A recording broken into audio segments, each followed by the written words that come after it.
Welcome to the IELTS Tutor. IELTS stands for International English Language Testing System. It's a test designed to assess whether students are ready to study at universities or other institutions in the medium of English. There are many test centres around the world. Some of these are listed in the accompanying notes. A candidate's overall ability is recorded by means of a band score from 1 for a non-user to 9 for an expert user. The test consists of 4 sections: listening, reading, writing and speaking. This video package is a world first and has been produced as a result of many years of teaching experience in this specialised field. It presents students with specific help to achieve the required IELTS band score. Our main aim is to make students aware of the skills demanded by the IELTS. It has been thoughtfully compiled to provide information which is not readily available outside the classroom. It is, in fact, your own personal IELTS tutor. Mastering the skills highlighted here is essential to your success.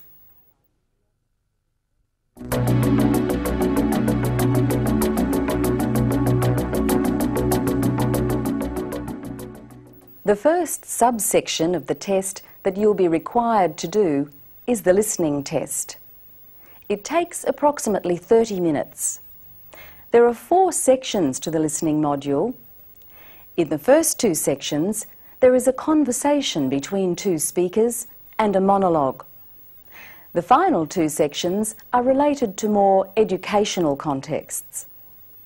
The following are the most commonly used question types: multiple choice, short answer questions, sentence completion, diagram completion, labelling a diagram, classification and matching.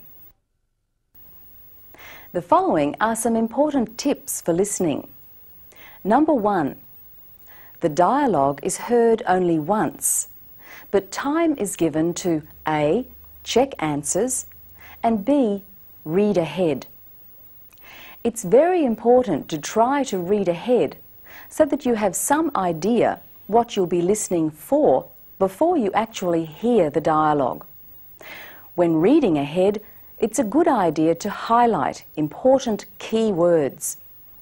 Use a highlight pen to do this to make the key words stand out.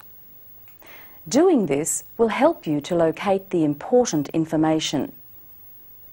Number 2, when the time for reading ahead terminates, stop reading immediately and begin to listen from the very first words spoken.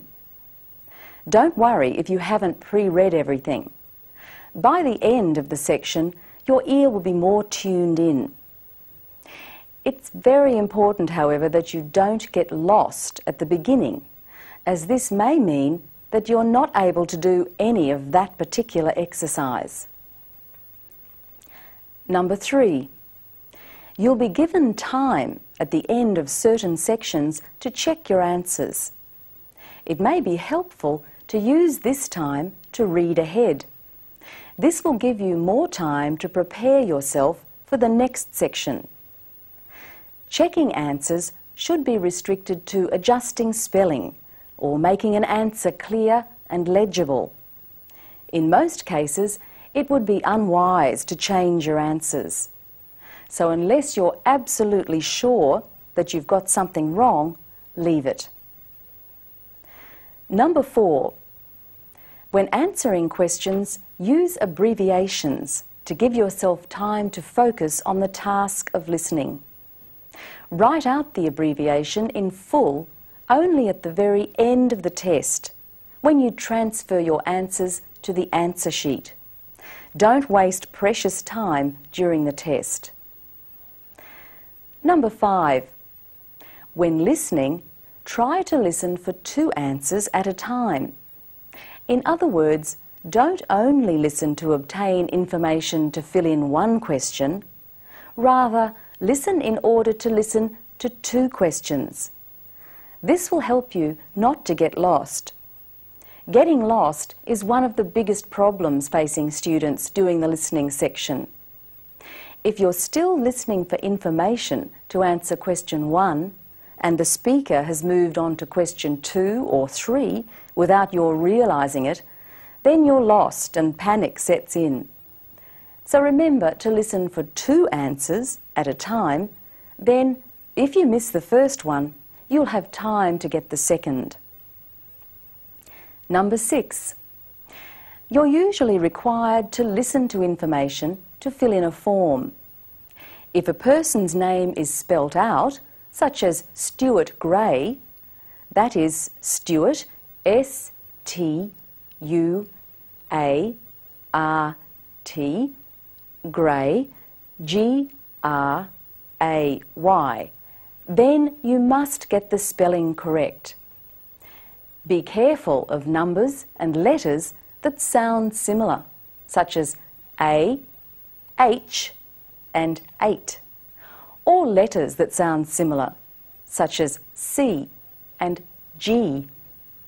Also listen carefully for the difference between W on the one hand and double O or double E on the other. Finally, listen carefully for the difference between 80 and 18, or 30 and 13, etc. Number 7. Remember, there's a big difference between listening, say, to the news and listening for information in the IELTS. In the case of the news, you're listening for global or general information. However, in the IELTS, you will be listening for specific information, and you have to develop the skill of reading and listening at the same time. Number 8. The final point to remember is that you must transfer all your answers to the answer sheet. If your answers are not on the answer sheet, you won't receive any marks for them.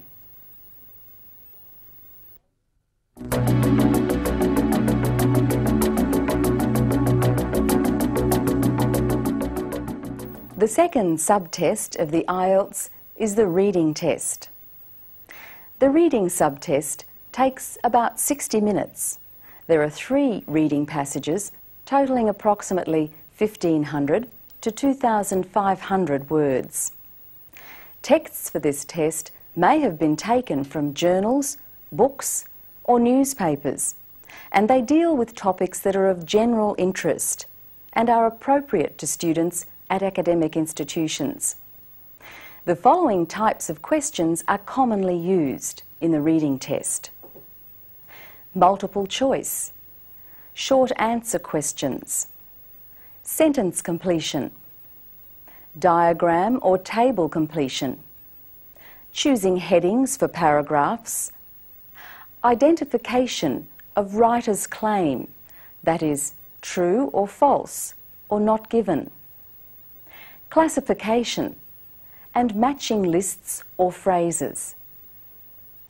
In order to achieve success in the IELTS, it's essential for students to develop the following skills: predicting what the article may be about, skimming for global information, scanning for specific information, guessing the meaning of words from the context, and referencing.